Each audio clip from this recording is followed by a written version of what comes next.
সকল প্রশংসা আল্লাহ তাআলার জন্য,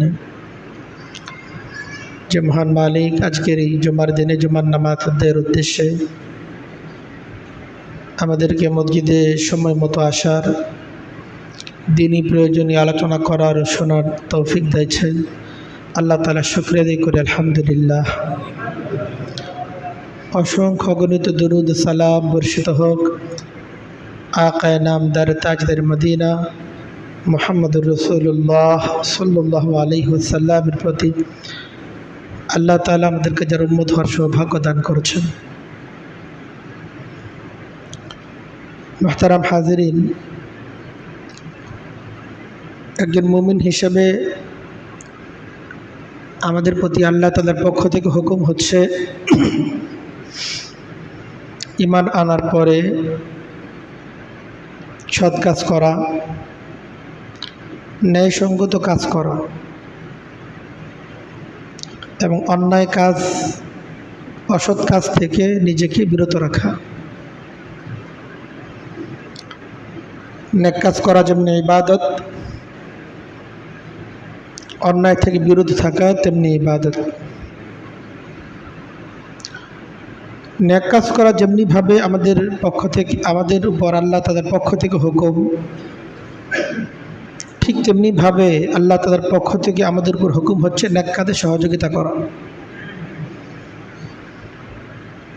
অন্যায় কাজ থেকে বিরত থাকা, এটা যেমন আল্লাহ তাদের পক্ষ থেকে আমাদের উপর হুকুম, ঠিক এমনিভাবে আমাদের উপর আল্লাহ তাদের পক্ষ থেকে হুকুম হচ্ছে অন্যায় কাজে সহযোগিতা করা থেকে বিরত থাকা। কাজেই একজন মুমিনের জন্য নেক কাজ করা যেমন গুরুত্বপূর্ণ, নেক কাজে সহযোগিতা করা তেমনি গুরুত্বপূর্ণ। অন্যায় কাজ করা এটা যেমন তার জন্য ভয়ানক ক্ষতির কারণ, অন্যায় কাজে সহযোগিতা করা এটাও তেমনি ভয়ানক ক্ষতির কারণ। এই জন্য একজন মুমিনের জিম্মাদারি শুধু এতটুকুই না যে সে নিজে নেক কাজ করবে এবং নেক কাজ থেকে বাঁচবে, বরং মুমিনের জিম্মাদারি এটাও ন্যায় এবং হকের সাথে থাকবে। ন্যায়সঙ্গত কাজগুলো, সৎ কাজে সে সহযোগিতা করবে এবং পাশাপাশি অন্যায় কাজ এর সহযোগিতা সে বর্জন করবে। অন্যায় কাজের সহযোগিতা বর্জন করা, এটা যে সে বর্জন করার মাধ্যমে সে ঈমানদারের অনেক উচ্চ স্তরে পৌঁছে যাবে তা না, এটা সর্বনিম্ন স্তর। যে আমি অন্যায় কাজ করি না, অন্যায় কাজকে ঘৃণা করি, অন্যায় কাজে সহযোগিতা করি না। অন্যায়ের ক্ষেত্রে মুমিনের প্রথম জিম্মাদারি হচ্ছে এই অন্যায়কে সে প্রতিরোধ করার চেষ্টা করবে।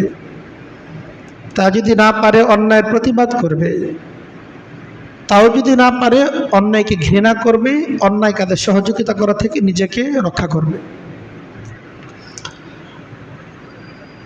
আল্লাহ তাআলা পবিত্র কোরআন কারীমের মধ্যে ইরশাদ করেন, তাআবানু আলাল বিররি ওয়াত তাকওয়া ওয়ালা তাআবানু আলাল ইসমি ওয়াল উদওয়ান।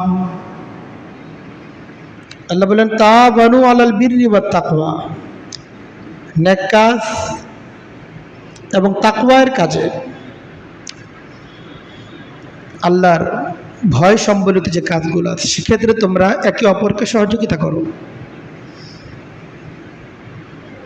ওয়ালা তাআবানু আলাল ইসমি ওয়াল উদওয়ান, এবং গুনাহের কাছে, সীমা লঙ্ঘনের কাজে লা তাআবানু, তোমরা একজন আরেকজনকে সহযোগিতা করো না। ওয়াত্তাকুল্লাহ, এই বিষয়ে তোমরা আল্লাহকে ভয় করো। ইন্নাল্লাহা শাদীদুল ইকাব, নিশ্চয়ই আল্লাহ তাআলা শাস্তি প্রদানে অত্যন্ত কঠোর। এই জন্যই শুধুমাত্র নেক কাজ করার দ্বারা এবং অন্যায় কাজ থেকে বাঁচার দ্বারা আমাদের জিম্মাদারি শেষ হয়ে যায় না, বরং নেক কাজ কেউ করলে তাকে সহযোগিতা করা এটাও আমাদের জিম্মাদারি। কেউ যে অসৎ কাজ করে, গুনাহের কাজ করে, অন্তত পক্ষে নিজেকে তা থেকে হেফাজত করা, অন্যায়ের সহযোগী না হওয়া, এটা আমাদের অত্যন্ত গুরুত্বপূর্ণ জিম্মাদারি।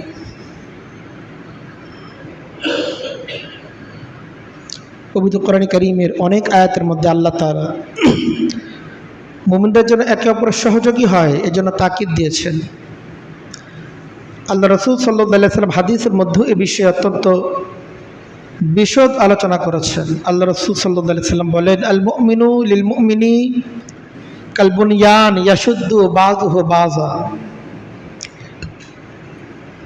একজন মুমিন আরেকজন মুমিনদের এই পারস্পরিক সম্পর্কের এই যে বন্ধন, এটা হচ্ছে একটা প্রাচীরের মতো।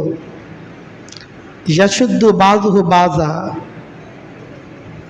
প্রাচীর কিন্তু একটা ইটের দ্বারা গড়ে ওঠে না, অনেকগুলো ধাপের তার প্রয়োজন হয়, অনেক ইটের প্রয়োজন হয়, অনেকগুলো স্তরের তার প্রয়োজন হয়। এর প্রত্যেকটা আরেকটার জন্য গুরুত্বপূর্ণ। একে অপরের জন্য শক্তিশালী হবে, একজন অপরের দ্বারা শক্তিশালী হবে, একজন আরেকজনের যারা নিজের শক্তি অনুভব করবে। একজন মানুষের দেহের একটা অঙ্গ এবং তার আরেকটা অঙ্গের সাথে যেমন সম্পর্ক, একজন মুমিনের সাথে অপর মুমিনের সম্পর্ক তেমনি। দেহের একটা অঙ্গে যদি আঘাতপ্রাপ্ত হয়, আক্রান্ত হয়, এই আঘাত যেমন গোটা দেহের জন্য, ঠিক এমনিভাবে একজন মুমিন যদি আক্রান্ত হয়, ব্যথিত হয়, কষ্ট পায়, এটা শুধুমাত্র তার মধ্যেই সীমাবদ্ধ না, বরং সকলকেই সেটা আক্রান্ত করে, সকলের মাঝে সেটা সংক্রমিত হয়। অপর হাদিসের মধ্যে আল্লাহ রাসূল সাল্লাল্লাহু আলাইহি ওয়াসাল্লাম ইরশাদ করেন, আল মুসলিমু আখুল মুসলিম লা ইয়াযলিমুহু ওয়া লা ইউসলিমুহু। আল্লাহ রাসূল সাল্লাল্লাহু আলাইহি ওয়াসাল্লাম বলেন, একজন মুসলিম আরেকজন মুসলিম তারা পরস্পরে ভাই ভাই, একে অপরের ভাই। কাজেই তাদের মধ্যে যেহেতু ভ্রাতৃত্বের সম্পর্ক, কাজেই তারা একে অপরের উপর জুলুম করতে পারে না এবং একজন অপরজনকে জুলুমের কাছে ন্যস্ত করতে পারে না। এই জন্য মুমিন হিসেবে আমাদের জিম্মাদারি হচ্ছে এই,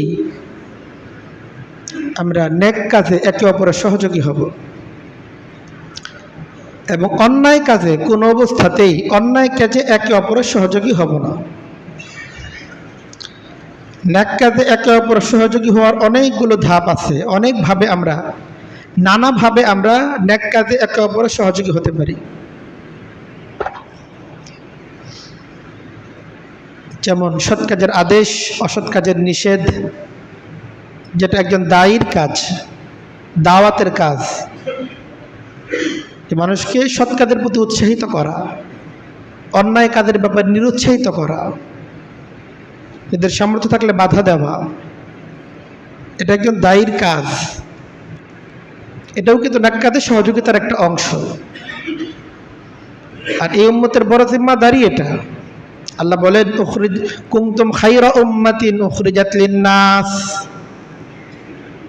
আল্লাহ বলেন কুনতুম খায়রা উম্মাতিন, যে উম্মতে মুহাম্মদী, মুহাম্মদ সাল্লাল্লাহু আলাইহি সাল্লামের যে উম্মত, এরা হচ্ছে সর্বোত্তম উম্মত। এরা সর্বোত্তম কেন? তাদের জিম্মাদারির কারণে, তাদের বৈশিষ্ট্যের কারণে, তাদের কিছু গুণ আছে। এই গুণাবলীগুলোর কারণে তাদেরকে আল্লাহ তাআলা এই শ্রেষ্ঠত্বের মর্যাদা দান করেছেন। সেটা হচ্ছে এই, কুনতুম খায়রা উম্মাতিন উখরিজাত লিন-নাস তা'মুরুনা বিল মা'রুফি ওয়া তানহাউনা আনিল মুনকার। তাদের জিম্মাদারি হচ্ছে এই, তারা নেক কাজের আদেশ করবে, অসৎ কাজের ব্যাপারে নিষেধ করবে। তো অন্যদেরকে নিজের মুখের এই বক্তব্যের দ্বারা, কথাটুকু বলার দ্বারা, ভালো কাজের কথা বলার দ্বারা, অন্যায় কাজ ছাড়তে বলার মাধ্যমে আমরা নেক কাজে একে অপরের সহযোগী হতে পারি।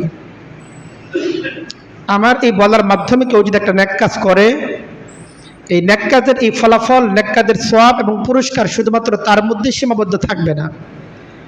আল্লাহ রাসূল সাল্লাল্লাহু আলাইহি ওয়াসাল্লাম বলেন, আদ-দাল্লু আলাল খায়রি কাফাইলিহি।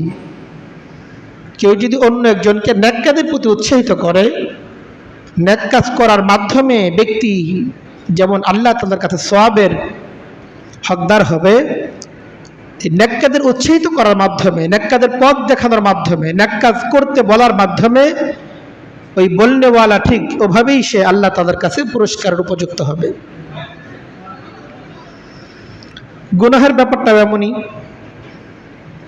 গুনাহের কাজ করার মাধ্যমে যেমন একজন ব্যক্তি অপরাধী হয়, ঠিক এমনিভাবে গুনাহের কাজে সহযোগিতা করার মাধ্যমেও একজন ব্যক্তি অপরাধী হয়ে থাকে। এটা মনে করার সুযোগ নেই গুনাহের কাজটা তো আমি করি নাই। গুনাহের কাজের কেউ যদি সহযোগী হয় তাহলে ফালাইহা বিজরুহা ওয়া বিজরু মান আমিলা বিহা, এর দায়ও তার উপর বর্তাবে। কাজে আমরা যদি নেক কাজের সহযোগী হতে চাই তাহলে এটা আমাদের একটা করণীয়, যে দাওয়াতের কাজ করা। যখনই যেখানে দুটো কথা বলার আমাদের সুযোগ আছে, নেক কাজের কথা বলার, অন্যায় থেকে বাঁচার কথা বলার, সেই সুযোগটাকে আমাদের কাজে লাগানো চাই। নেক কাজের সহযোগী হওয়ার অন্যতম একটি মাধ্যম হচ্ছে এই কোরআনের তালিম নিজে শেখার পরে অন্যকে শেখানো। কোরআনের জ্ঞান নিজে অর্জন করার পর এই জ্ঞান অন্যদের পর্যন্ত পৌঁছানো, এর মাধ্যমে আমরা একে অপরকে নেক কাজের সহযোগী হতে পারি। কারণ কাউকে কোরআনের জ্ঞান প্রদান করার অর্থ হচ্ছেই তাকে সবই দিয়ে দেওয়া। এজন্যই আল্লাহ রাসূল সাল্লাল্লাহু আলাইহি সাল্লাম বলেন, খায়রুকুম মান তাআল্লামাল কুরআন ওয়া আল্লামাহ, তোমাদের মধ্যে সর্বোত্তম সেই ব্যক্তি যে কোরআন শেখে এবং শেখায়। এই শেখা মানে শুধুই শব্দ শেখা এমনটা মনে না করা উচিত। হ্যাঁ, শব্দ শেখাও কোরআন শেখার একটা অংশ, কিন্তু কোরআনের অর্থ, কোরআনের ব্যাখ্যা, কোরআনের আবেদন, কোরআনের দাবি কি, এই বিষয়গুলো কোরআন শেখার সাথে অপরিহার্যভাবেই জড়িত। আমি কোরআন পড়তে পারি মানে কোরআন শিখে ফেলছি, খায়রুকুমের আমি এখন প্রয়োগস্থল হয়ে গেছি, পরিপূর্ণভাবে এই কথা বলা যায় না। বরং কোরআন তো শব্দ এবং অর্থের সমন্বয়ের নাম। আপনি শব্দ জানছেন কিন্তু কোরআন আপনাকে কি বলতেছে আপনি তো কিছুই জানলেন না। একজন ব্যক্তি যখন কোরআনের জ্ঞানী হবে, কোরআনের আলোয় আলোকিত হবে, দুনিয়ার অন্য আলোর কোনো প্রয়োজন নেই তার। এই জন্য আমরা নেক কাজে যদি সহযোগী হতে চাই, এটা আমাদের একটা অন্যতম মাধ্যম হতে পারে। আমরা নিজেরা কোরআন সম্পর্কে যতটা জানি, কোরআন সম্পর্কে আমরা জানবো এবং পাশাপাশি কোরআনের জ্ঞান এটা অন্যের পর্যন্ত পৌঁছাবো। নেক কাজের সহযোগী হওয়ার একটা মাধ্যম হচ্ছে এই ন্যায়সঙ্গতভাবে কারো জন্য কোনো উপযুক্ত ব্যক্তির ক্ষেত্রে, প্রয়োগযোগ্য ক্ষেত্রে কোনো সুপারিশ করা। একজনের একটা কাজের প্রয়োজন, আমি জানি সে উপযুক্ত, ইনসাফওয়ালা, আমার এই সুপারিশের মাধ্যমে, আমার দুটো মুখের কথার মাধ্যমে যদি অপরের উপকার পৌঁছানো সম্ভব হয়, এটা করা আমাদের জিম্মাদারি। এর মাধ্যমে পরবর্তীকালে সে যে নেক কাজগুলো করবে, সেই কাজের মাধ্যমে, সেই উপার্জনের মাধ্যমে তো তার একটা ফলাফল আমিও পেয়ে যাব ইনশাআল্লাহ। নবী করিম সাল্লাল্লাহু আলাইহি সাল্লাম বলেন, এই জন্য ইশফাউ তুজারু, তোমরা ন্যায়সঙ্গত ক্ষেত্রে সুপারিশ করো, আল্লাহ তাআলা এর বিনিময়ে তোমাদেরকে পুরস্কৃত করবেন ইনশাআল্লাহ। অনেক অনেক নেক কাজ এমন আছে এগুলো আমাদের সমাজ থেকে বিদায় নিতে যাচ্ছে। সমাজের অনেক প্রয়োজন দেখা দেয়, কিন্তু এই নেক কাজগুলোতে কেউ অপরের পাশে এগিয়ে আসে না, কেউ পূরণ করে না। অথচ এগুলো হাদিসের দৃষ্টিতে অনেক গুরুত্বপূর্ণ নেক কাজ। এর মধ্যে অন্যতম একটি নেক কাজ হচ্ছে এই ঋণ দেয়া, সুদমুক্ত না, সুদবিহীন ঋণ অপরকে দেয়া।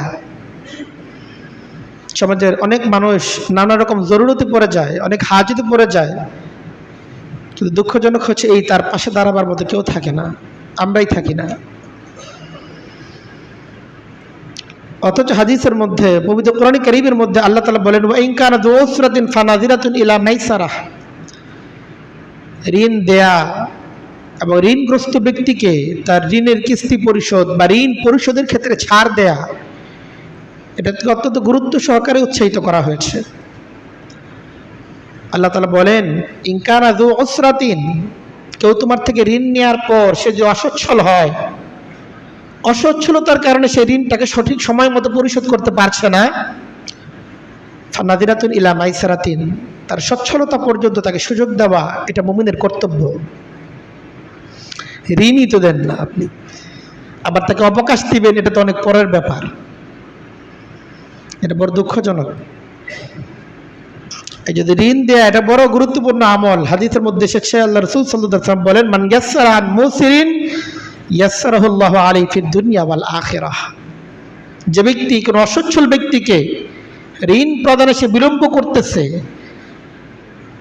ঋণ এর কিস্তি প্রদানে সে বিলম্ব করতেছে, তাকে ছাড় দিবে, সুযোগ দিবে। আচ্ছা ঠিক আছে ভাই, তুমি কয়েকদিন পরে দাও, সময় সুযোগ দাও। এই অবকাশ দিচ্ছে আল্লাহ তাআলা তাকে দুনিয়াতে এবং আখিরাতে উভয় জায়গায় আল্লাহ তাআলা তার জন্য যাবতীয় কাজকে সহজ করে দেবেন। তাকেও আল্লাহ তাআলা সুযোগ দান করবেন। আপনি যদি আল্লাহ তাআলার কোনো বান্দাকে সুযোগ দান করেন, আল্লাহ তাআলাও আপনাকে সুযোগ দান করবেন। এমনকি হাদিসের মধ্যে এসেছে, আল্লাহ রাসূল সাল্লাল্লাহু আলাইহি ওয়াসাল্লাম বলেন, দাখাল রাজুলুন ফিল জান্নাহ। আল্লাহ রাসূল সাল্লাল্লাহু আলাইহি ওয়াসাল্লাম বলেন, এক ব্যক্তি জান্নাতে প্রবেশ করলো, জান্নাতে প্রবেশ করার পর ফারআলা বাবিহা মাকতুবান, জান্নাতের দরজার মাঝে সে লিখিত দেখতে পেল, আস-সাদাকাতু বিআশরি আমসালিহা ওয়াল কারদু বিসামানিয়াতা আশার। এক ব্যক্তি জান্নাতে প্রবেশ করার পর জান্নাতের দরজার মধ্যে সে দেখতে পেল যে জান্নাতের এই দরজার মধ্যে লেখা আছে, কেউ যদি 1 টাকা দান করে আল্লাহ তাআলা তাকে 10 গুণ দান করবে। কেউ যদি দান করে 1 টাকা, আল্লাহ তাআলা তাকে এর 10 গুণ বিনিময় দান করবেন। আর কেউ যদি কাউকে ঋণ দান করে, আল্লাহ তাআলা তাকে 18 গুণ বিনিময় দান করবেন। এটা কিন্তু আপনি পেয়ে যাচ্ছেন, ঋণটা এমন না যে আপনি পাচ্ছেন না, দান তো আপনি আর পাচ্ছেন না। যান যেটা দিলেন এটা দুনিয়াতে, আর এই টাকাটা কিন্তু সরাসরি আপনি পাচ্ছেন না। আর ঋণ যেটা আছে এটা কিন্তু পরবর্তীতে পরিশোধযোগ্য, যেটা আপনার কাছে আবার বেক করবে, আসবে। এত সত্ত্বেও হাদিসের মধ্যে কি পরিমাণ ফজিলত বর্ণনা করা হয়েছে এই ঋণ প্রদানের। এজন্যই বাস্তবেও দেখা যায় কেন যে ফজিলত বয়ান করা হয়েছে। দান অনেক মানুষকে অনেকে করে, কিন্তু কেউ কাউকে ঋণ দেয় না। সমাজে অনেক দাতা আছে, দান করতেছে, কিন্তু কেউ কাছে যদি তার কাছে ধার চায়, তার জরুরতের কারণে, একটা সমস্যায় পড়ে গেছে, এই কারণে দেখা যাবে তাকে ধার দিতেছে না। এজন্য হাদিসের মধ্যে এই বক্তব্য যে কেউ যদি দান করে আল্লাহ তাআলা তাকে 10 গুণ পুরস্কার দিবেন, আর কেউ যদি ঋণ দেয় আল্লাহ তাআলা তাকে 18 গুণ পুরস্কার দিবেন। এই জন্য পারস্পরিক সহযোগিতার এটা অন্যতম একটা মাধ্যম। কারো যদি ঋণের প্রয়োজন থাকে আর সে যদি আমার আপনার শরণাপন্ন হয়, এবং আমাদের যদি সেই সামর্থ্য থাকে, তো তাকে এই সহযোগিতাটা করা এটা আপনার আমার জিম্মাদারি। পারস্পরিক সহযোগিতার একটি মাধ্যম হচ্ছে শ্রমিকদেরকে সাহায্য করা। একজন একটা দেখতেছি একটা বোঝা নিতে পারতেছে না, উঠাইতে পারতেছে না, আমি একটু তাকে সহযোগিতা করলাম, উঠিয়ে দেওয়ার ক্ষেত্রে সহযোগিতা করলাম। অসহায় দুর্বল মানুষ যে কাজই করতে পারে না, তার কাজটাই আমি করে দিলাম। বয়স্ক মানুষ পথ দিয়ে যাচ্ছে, চাচা দেন আপনার ব্যাগটা বাসা পর্যন্ত আমি পৌঁছে দিই। বয়স্ক মানুষ রিক্সার জন্য দাঁড়িয়ে আছে, রিক্সা আটলো আর হুট করে আমি ডাক দিয়ে চলে গেলাম, তাকে অগ্রাধিকার দিই। ঠিক আছে চাচা, আপনি আগে যান, আমি পরে রিক্সা আসতেছি। এবং সমাজের অনেক দুর্বল অসহায় মানুষ আছে যাদের সহযোগিতার প্রয়োজন আছে, এবং এই সহযোগিতাটা চাইলেই আমরা করতে পারি। এর জন্য তেমন কোনো অর্থ ব্যয় করতে হইতেছে না এই সহযোগিতার জন্য। এত সত্ত্বেও এই সহযোগিতাগুলো আমাদের দ্বারা হচ্ছে না। এই জন্য কোনো শ্রমিককে সাহায্য করা, যদি সুযোগ থাকে তার কাজটা করে দেওয়া, বা কাউকে একটা কাজ শেখানো, এটা অনেক গুরুত্বপূর্ণ একটা পারস্পরিক সহযোগিতার অংশ। এই সমাজে অনেক যুবক ছেলেরা এমন আছে, অনেক তরুণ ছেলেরা এমন আছে, ভবঘুরে আমি দেখি, সারাদিন ঘুরে ফিরে, না পড়াশোনা আছে না কর্ম আছে, বাপের হোটেলে খাচ্ছে। তার মধ্যে কোনো চেতনা নাই, কোনো আগ্রহ নাই কোনো কাজ করার, কাজ পারেও না। তো তাকে যদি একটু বুঝিয়ে শুনিয়ে আপনি একটা কাজ পারেন, আপনি একজন টেকনিশিয়ান, আপনি একজন ইলেকট্রিশিয়ান, আপনার সাথে রাখলেন, তাকে এই কাজটাই শিক্ষা দিলেন, এটা পারস্পরিক সহযোগিতার অনেক বড় একটা মাধ্যম। এই জন্য সমাজের এই ধরনের যারা আছে তৃণমূল পর্যায়ে, বেকার, কোনো কাজে সে দক্ষ না, কোনো কাজ সে জানে না, তাদেরকে কর্মশিক্ষা দেওয়া। আপনি 2-4 টাকা দান করলেন, ভিক্ষুকে দান করলেন, এর দ্বারা তার কি হবে? খেয়ে দিয়ে শেষ, কিন্তু পরবর্তীতে আবার তার ভিক্ষার থালা নিয়ে ঠিকই বসতে হচ্ছে। কিন্তু আপনার যদি সে যদি কর্মঠ হয়, তার যদি কর্ম করার সুযোগ থাকে, তাকে যদি একটা কর্মের ব্যবস্থা করে দিতে পারেন, বা একটা কর্ম শিক্ষা দেন, বা আপনার শিক্ষা দেওয়ার একটা সুযোগ আছে, একটা সন্ধান দেওয়ার সুযোগ আছে, অমুক জায়গায় যাও, সেখানে এই কাজ ট্রেনিং আছে, এই ট্রেনিং অংশগ্রহণ করো, এই জাতীয় উপকারগুলো করার মাধ্যমে পারস্পরিক সহযোগিতার হাতকে আমরা সম্প্রসারিত করতে পারি। পারস্পরিক সহযোগিতা যেটা আল্লাহ তাআলা নির্দেশ, তাআওয়ানু আলাল বিররি ওয়াত তাকওয়া, এর একটা গুরুত্বপূর্ণ মাধ্যম সেটা হচ্ছে এই রোগীর সেবা করা, অসুস্থদের খোঁজ খবর নেওয়া, এটা বহু গুরুত্বপূর্ণ মাধ্যম। বর্তমানে যারা হজ করতে যায়, উমরা করতে যায়, মদিনা শরীফে যাওয়ার পর রিয়াজুল জান্নায় 2 রাকাত নামাজ পড়ার জন্য অস্থির হয়ে যায়। ভিড় আর চাপাচাপির কারণে অনেকে সুযোগ পর্যন্ত পায় না রিয়াজুল জান্নায় যাওয়ার জন্য। রিয়াজুল জান্নাহ অর্থ হচ্ছে জান্নাতের বাগান। আল্লাহ রাসূল সাল্লাল্লাহু আলাইহি ওয়াসাল্লাম বলেন, মা বাইনা কবরি ওয়া মিম্বারি রাউযাতুম মিন রিয়াজিল জান্নাহ, আমার মিম্বর এবং আমার হুজরা, এর যে মধ্যবর্তী অংশ, আমার কামরা এবং আমার মিম্বরের মধ্যবর্তী জায়গা, এটা জান্নাতের বাগান সমূহের মধ্যে একটি বাগান। কাজে আল্লাহ রাসূল সাল্লাল্লাহু আলাইহি ওয়াসাল্লাম বলছেন এটা জান্নাতের বাগান। এই বাগানে যাওয়ার জন্য সবাই অস্থির থাকে। আমার ধরুন প্রথমবার আমি আল্লাহ তাআলা যাওয়ার তৌফিক দিয়েছিলেন, ওইখানে যাওয়ার সুযোগই হয় নাই ভিড়াভিড়ির কারণে। সার্বক্ষণিক এই পরিমাণ চাপ, মানুষের এত ধস্তাধস্তি, যাওয়ার সুযোগ পর্যন্ত হয় না। অথচ আল্লাহ রাসূল সাল্লাল্লাহু আলাইহি ওয়াসাল্লাম কথা সত্য, আমাদের আশপাশে জান্নাতের অনেক বাগান আছে, যে বাগানগুলোকে আমরা মূল্যায়ন করি না। আল্লাহ রাসূল সাল্লাল্লাহু আলাইহি ওয়াসাল্লাম বলেন, মান আদা মারিদান লাম ইয়াজাল মিন খুরফাতিল জান্নাহ। আল্লাহ রাসূল সাল্লাল্লাহু আলাইহি ওয়াসাল্লাম বলেন, যে ব্যক্তি কোনো রোগীর সেবা করার জন্য যায়, লাম ইয়াজাল ফি খুরফাতিল জান্নাহ, যতক্ষণ পর্যন্ত এই রোগীর শিয়রে সে দাঁড়িয়ে থাকে, ততক্ষণ পর্যন্ত সে জান্নাতে কোনো একটা বাগানের মধ্যে অবস্থান করতে থাকে। রিয়াজুল জান্নাহ যাওয়ার জন্য আমাদের অনেক অস্থিরতা, কিন্তু আমাদের আশপাশে কত জান্নাতের বাগান পড়ে আছে, কিন্তু তাদের পাশে দাঁড়ানোর অবসরটুকু পর্যন্ত আমাদের হয় না, এই গরজটুকু আমরা অনুভব করি না। একটা হাসপাতালে যান, একটা ক্লিনিক এলাকায় যান, কত আহত মানুষ পড়ে আছে, এদের সেবা করার কেউ নাই, চিকিৎসার কেউ নাই। কত দরিদ্র মানুষ চিকিৎসা সেবা নিচ্ছে, যার পাশে দাঁড়ানোর কেউ নাই। আপনি পাশে দাঁড়িয়ে একটু যদি সান্ত্বনা দিতে পারেন, মাথার কাছে দাঁড়িয়ে একটু হাতটা বুলাতে পারেন, তার পায়ে যদি একটু হাত রাখতে পারেন, তার সেবায় একটু সময় ব্যয় করতে পারেন, যতক্ষণ পর্যন্ত আপনি তার শিয়রে দাঁড়িয়ে আছেন, তার বেডের কাছে দাঁড়িয়ে আছেন, ততক্ষণ পর্যন্ত জান্নাতের একটা বাগানের মধ্যে আপনি অবস্থান করতেছেন। এগুলো পারস্পরিক সহযোগিতার অনেক বড় মাধ্যম। হাসপাতালে যেতে হবে কেন? আপনার আশপাশে প্রতিবেশীদের মধ্যে কত মানুষ অসুস্থ, কিন্তু আপনি কখনো কি অনুভব করেছেন যে তার পাশে যাওয়া দরকার? লাখ লাখ টাকা খরচ করে আপনি রিয়াজুল জান্নাহ যেতে পারেন, কিন্তু আপনার ঘরের পাশে বিনা পয়সায় আপনি তার জান্নাতের বাগান থেকে ঘুরে আসতে পারেন, কিন্তু সুযোগটুকু আমাদের হয় না। এজন্য এটা বড় গুরুত্বপূর্ণ বিষয়। তো ঘরে হোক বাইরে হোক, সর্বত্র আমাদের এই সহযোগিতা, পারস্পরিক সহযোগিতা, যেটা মুমিনের গুরুত্বপূর্ণ একটি গুণ, এই গুণ আমাদের অর্জন করা দরকার।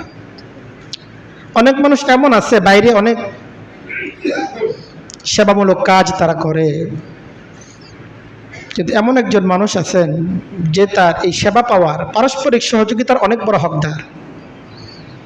আপনার ঘরেই অবস্থান করতেছেন, সেই মেয়েটা, যেই মেয়েটা আপনার জন্য, আপনার সংসারের জন্য, আপনার সন্তানের জন্য সারা জীবন যে ঘরে থেকে সে মানুষ হলো, সে তার বাবা মা, তার ঘর বাড়ি সব ছেড়ে আপনার ঘরে চলে এলো, আপনার সংসারকে আগলে রাখলো, সেই নারী, সেই মহিলা সে কি আপনার সহযোগিতা পাওয়ার সবচেয়ে বেশি হকদার না?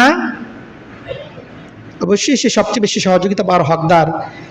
কিন্তু আমরা নিজেরা ভেবে দেখি যে আসলে আমরা আমাদের সেই বাসায় আমাদের স্ত্রী যারা আছেন তাদেরকে আমরা কতটা সহযোগিতা করি। হযরত আসওয়াদ রাদিয়াল্লাহু তাআলা আনহু তিনি আম্মাজান হযরত আয়েশা রাদিয়াল্লাহু তাআলা আনহাকে জিজ্ঞেস করেছিলেন, মা কানা ইয়াসনা রাসূলুল্লাহ সাল্লাল্লাহু আলাইহি ওয়াসাল্লাম ফি বাইতিহি, নবী করিম সাল্লাল্লাহু আলাইহি ওয়াসাল্লাম যখন বাইরে থাকেন কেমন থাকেন সেটা তো আমরা দেখি, অনেক রকম কাজেই তিনি ব্যস্ত থাকেন, কিন্তু নবীজি যখন ঘরে থাকেন তখন কি করেন? আমরা যেটা মনে করি বাইরে অনেক কাজ করে আসছি, অনেক ব্যস্ততা ছিল, এবার ঘরে গেছি, এখন আমার অনন্ত অবসর, বিশ্রাম নেব, ঘরওয়ালি আমার এখন খেদমত করবে সার্বক্ষণিক। আমাদের চাহিদা তো এমনই, অনুভূতি তো এমনই। তো তিনি জিজ্ঞেস করলেন আম্মাজান আয়েশাকে যে নবী করিম সাল্লাল্লাহু আলাইহি ওয়াসাল্লাম যখন ঘরে থাকেন তখন নবী করিম সাল্লাল্লাহু আলাইহি ওয়াসাল্লামের আমল কি হয়?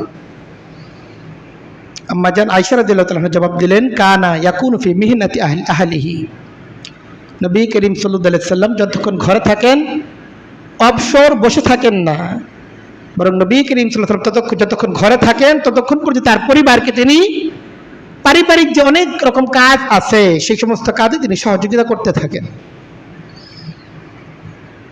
এই যে আজকে একটা জুম্মার দিন, শুক্রবার দিন, বাসায় যারা আছেন অবসরিত থাকেন, একটুখানি কোটা বাছা করলে, একটুখানি কাজ করে দিলে, মাজা ঘষা একটু তাকে হেল্প করলে কি এমন সমস্যা হইতো? আপনার প্রেস্টিজ নষ্ট হয়ে যাইতো যে আমি কেন এটা করতে যাব? বাসায় তো কাজের বুয়া আছে, থাক না শত মানুষ কাজের, তবু একটু আপনি হাত লাগান। এটা আপনার কেয়ারিং, এটা আপনার ভালোবাসা, এটা নবীজির সুন্নাহ। আপনার স্ত্রীর প্রতি আপনার যে ভালোবাসা এটাও প্রকাশ পাবে, পাশাপাশি নবী করিম সাল্লাল্লাহু আলাইহি ওয়াসাল্লামের একটা সুন্নাহকে জিন্দা করা হবে। কিন্তু বলেন আমাদের করার অবসর কতটুকু হয় বা প্রয়োজন অনুভব করি? দেখেন আপনার স্ত্রী যে বয়সী হোক না কেন তার মনটা আগের মতোই আছে।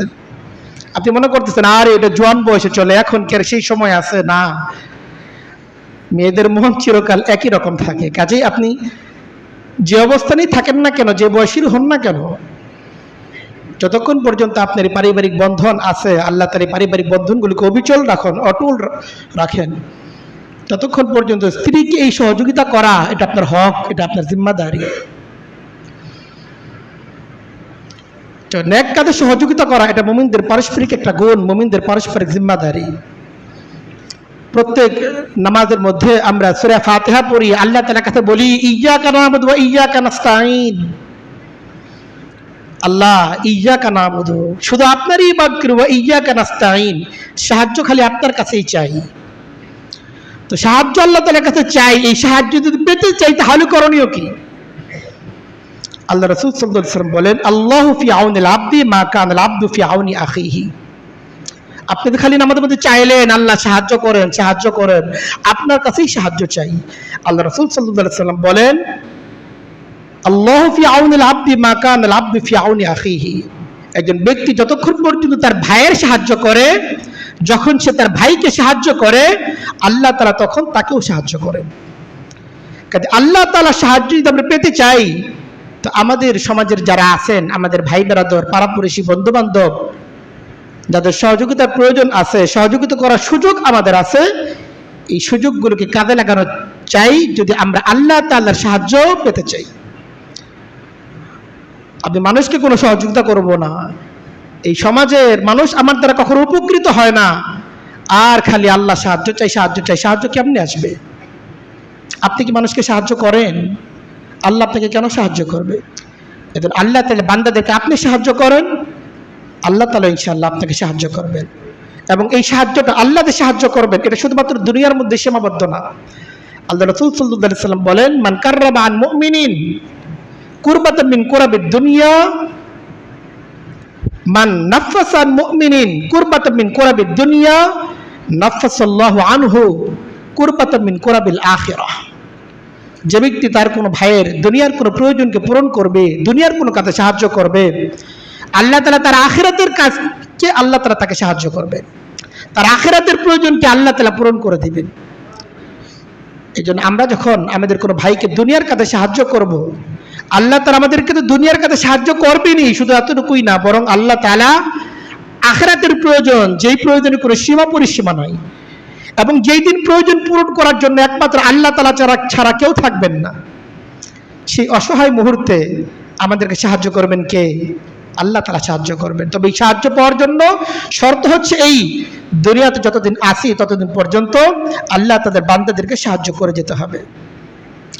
তো নেক কাজে সহযোগিতা করা এটা যেমন আমাদের জিম্মাদারির অংশ, ঠিক এমনি ভাবে অন্যায় কাজে একে অপরকে সহযোগিতা না করা এটাও আমাদের জিম্মাদারির অংশ। কারণ আল্লাহ তাআলা বলেন, তাআবানু আলাল বিররি ওয়াত তাকওয়া ওয়া লা তাআবানু আলাল ইসমি ওয়াল উদওয়ান।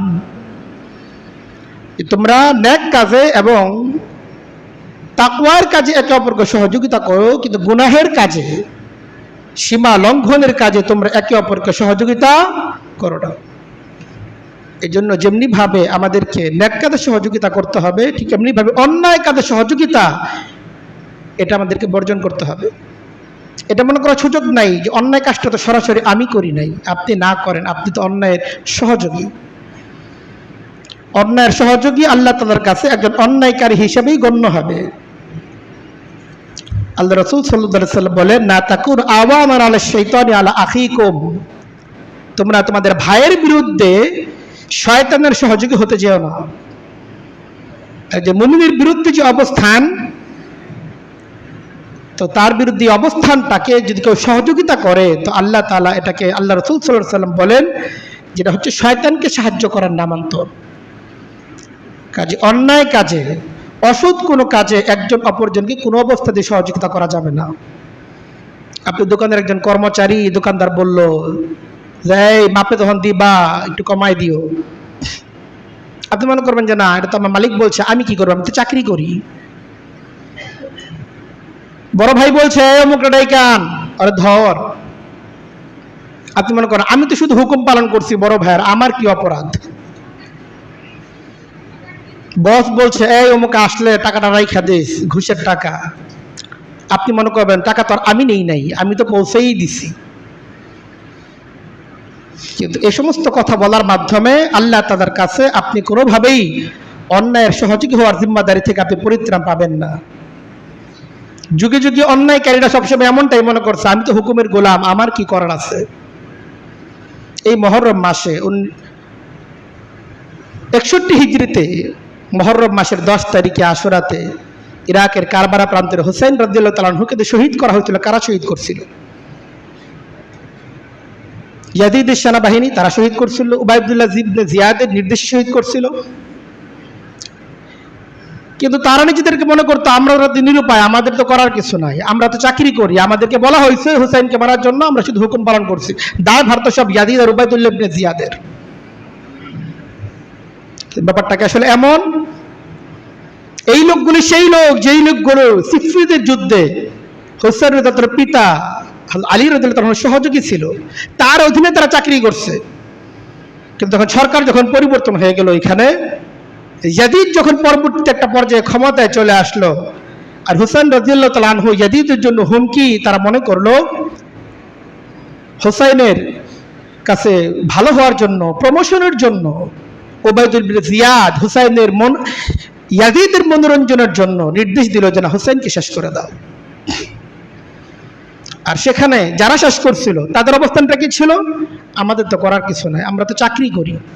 দেখেন, আপনি চাকরি করেন, আপনার মালিক আপনাকে বলছে আপনি একটা দোকানে চাকরি করেন, ওজনে কম দেও, শরীয়ত আপনাকে এই সুযোগ দেয় নাই যে আপনি ওজনে কম দিবেন। হ্যাঁ, আপনি যার অধস্তন, আপনার উপরে যে আছে, আপনার দায়িত্বশীল যে, আপনার গার্জিয়ান যে আছে, তার আনুগত্য করা, এটা ইসলাম অবশ্যই আপনাকে নির্দেশ দেয়, কিন্তু কতক্ষণ পর্যন্ত? আল্লাহ রাসূল সাল্লাল্লাহু আলাইহি ওয়াসাল্লাম বলেন, আস-সামউ ওয়া তাআতু আলাল মারইল মুসলিমি ফীমা আহাব্বা আও কারিহা মা লাম ইউমার বিল মাসিয়াতি। নবী করিম সাল্লাল্লাহু আলাইহি ওয়াসাল্লাম বলেন, একজন মুমিনের জন্য জিম্মাদারি এটা যে সে শুনবে এবং মানবে তার উপরস্থ যে আছে, যার অধীনে সে কাজ করে, তার পরিবারে দায়িত্বশীল যে আছে, যে পরিবারে গার্জিয়ান, তার কথা শুনবে, তার কথা সে মানবে, তার জিম্মাদারি। কতক্ষণ পর্যন্ত? মা লাম ইউমার বিমাসিয়াতিন, যতক্ষণ পর্যন্ত কোনো নাফরমানি, কোনো অন্যায়ের নির্দেশ তাকে দেওয়া হয় না। কিন্তু ফাইদা উমিরা বিমাসিয়াতিন ফালা সামআ ওয়ালা তাআতা, কিন্তু যখনই কোনো অন্যায় কাজের নির্দেশ দেওয়া হবে, যেই নির্দেশ দেখ না কেন, যখন অন্যায় কোনো কাজের নির্দেশ দেওয়া হবে, রাসূলুল্লাহ সাল্লাল্লাহু আলাইহি ওয়াসাল্লাম বলেন, লা তাআতা লি মাখলুকিন ফি মাসিয়াতিল খালিকি। আল্লাহ তাআলার অবাধ্যতার কাজে, নাফরমানির কাজে, অন্যায় কাজে যত বড় জায়গা থেকেই হুকুম আসুক না কেন, লা তাআতা লি মাখলুকিন, কোনো মাখলুকের অর্ডার, কোনো মাখলুকের হুকুমকে মানার সুযোগ কোনো মুমিনের জন্য নাই। কাজে বিষয়গুলো মুমিন হিসেবে আমাদের পরিষ্কার থাকা দরকার। আমরা নেক কাজ করব এবং নেক কাজের সহযোগী হব, অন্যায় কাজ থেকে নিজেই বিরত থাকব এবং অন্যায় কাজের সহযোগী হওয়া থেকেও আমাদেরকে বাঁচতে হবে, যদি আমরা একজন প্রকৃত মুমিন হতে চাই। আল্লাহ তাআলা আমাদেরকে এই কথাগুলো বুঝার এবং আমল করার তৌফিক দান করেন। ওয়া আখিরু দাওয়ানা আলহামদুলিল্লাহি রাব্বিল আলামিন। যারা সুন্নাত পড়েনি কাবলাল জুমা